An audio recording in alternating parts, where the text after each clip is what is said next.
وما لي لا أعبد الذي فطرني وإليه ترجعون أأتخذ من دونه آلهة إن يردني الرحمن بضر لا تغني عني شفاعتهم شيئا ولا ينقذون. کیا میں اللہ تعالیٰ کے علاوہ کسی اور خدا کی طرف بھاگوں؟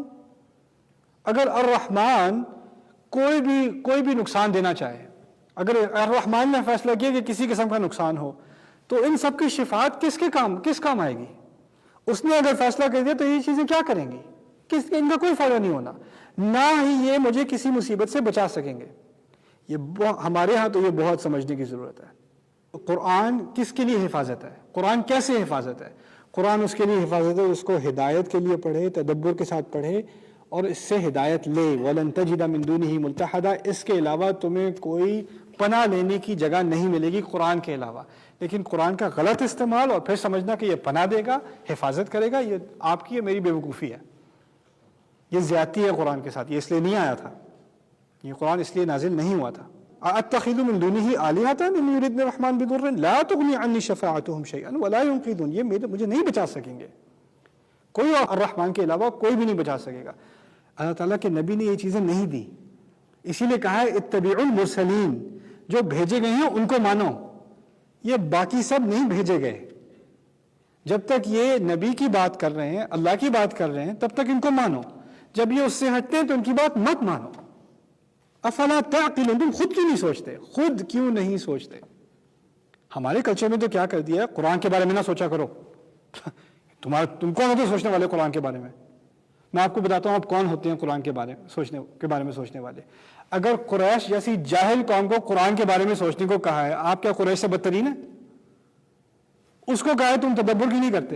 منافقوں کو کہا تھا تم قرآن پہ خود غور کیوں نہیں کرتے؟ اگر آپ نہیں کرتے تو قرآن کی شکایت ہے یا تو یہ کافر ہے یا منافق ہے. وہی دو لوگ ہیں جن کو قرآن پہ غور کرنے کا کوئی دلچسپی نہیں ہے، کوئی ذوق نہیں ہے، کوئی شوق نہیں ہے. نہیں تو اگر آپ خود سے سوچو گے قرآن کے بارے میں تو گمراہ ہو جاؤ گے. سنا؟ خود سے سوچو گے تو گمراہ ہو جاؤ گے، اگر نہیں سوچو گے تو گمراہ ہو جاؤ گے. بھائی یہ قرآن سوچنے کے لیے نازل کیا گیا تھا. آیات للسائلین، اس میں آیات ہیں پوچھنے والوں کے لیے. جب تک سوچو گے نہیں پوچھو گے نہیں، جب پوچھو گے نہیں تو تمہارے لیے ہدایت نہیں ہے. اسی طرح تو ہدایت ملتی ہے. میں یہ نہیں کہہ رہا کہ تم خود ہی مفسر بن جاؤ، کم از کم قرآن کو پڑھ کے سمجھ کے پڑھنا. یہ انسان کے لیے نازل ہوا تھا، عالم کے لیے نہیں. یہ انسان کے لیے نازل ہوا تھا. عالم کا مقصد ہے اس کا سمجھنا آسان کرنا، لیکن اس کا سمجھنا ہر مسلمان کی ذمہ داری ہے.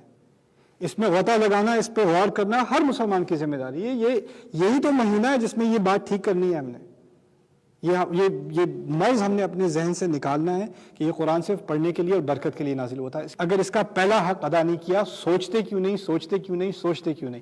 قرآن نے یہ نہیں کہا افلا تقرؤون، افلا ترتلون، یہ نہیں کہا تلاوت سے کیوں نہیں پڑھتے، یہ نہیں کہا تم حفظ کیوں نہیں، افلا تحفظون، یہ بھی نہیں کہا. افلا تعقلون کہا ہے بار بار. سوچتے کیوں نہیں، سوچتے کیوں نہیں، سوچتے کیوں نہیں، یہ بار بار شکایت کی ہے. اس شکایت کے مستحق اگر ہم ہو گئے تو پھر آپ جتنی بھی تلاوت کر لیں سوچے سمجھے بغیر.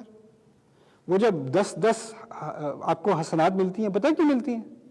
کیونکہ جب آپ ٹھیک سے پڑھتے ہیں نا تجوید کے ساتھ تو آہستہ پڑھتے ہیں، اور جب انسان کوئی چیز آہستہ پڑھ رہا ہوتا ہے تو اس کو سوچنے کا موقع ملتا ہے.